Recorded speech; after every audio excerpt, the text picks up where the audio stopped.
രാവിലെ തന്നെ പതിവുപോലെ നല്ല കടുപ്പത്തിലൊരു ചായ ഉണ്ടാക്കിയെടുത്തിട്ടുണ്ട്. ഇനി അത് നല്ലതുപോലെ അടിച്ച് പതപ്പിച്ചെടുക്കണം. അതിനുശേഷം സമാധാനമായിട്ട് പോയിരുന്നൊന്ന് കുടിക്കണം. ചായ കുടിച്ച് കഴിഞ്ഞതിന് ശേഷം ഞാൻ വെളിയിലോട്ടൊന്നിറങ്ങിയേ.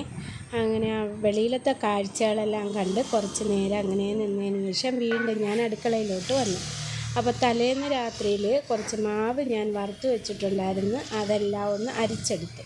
അപ്പോൾ മില്ലിൽ പൊടിച്ച് വറുക്കുന്ന മാവാണെങ്കിൽ വറുത്തതിന് ശേഷം ഒന്നുകൂടെ പൊടിച്ച് അതിൻ്റെ കട്ടയെല്ലാം മാറ്റിയിട്ടാണ് തരുന്നത്.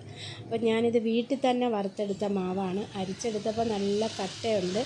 ഒരുമിച്ചങ്ങ് അരിച്ച് മാറ്റി വെച്ചാൽ ഇടിയപ്പവും പുരട്ടിയൊക്കെ ഉണ്ടാക്കുന്ന സമയത്ത് എളുപ്പമല്ലേ. അങ്ങനെ അതെല്ലാം റെഡിയാക്കിയതിന് ശേഷം പുട്ടും ഉണ്ടാക്കി. പിന്നെ പുട്ടിന് ഞങ്ങൾക്കിന്ന് പഴുത്ത മാങ്ങയാണ്. അങ്ങനെ തൊലിയെല്ലാം കളഞ്ഞ് അതും അരിഞ്ഞെടുത്തിട്ടുണ്ട്.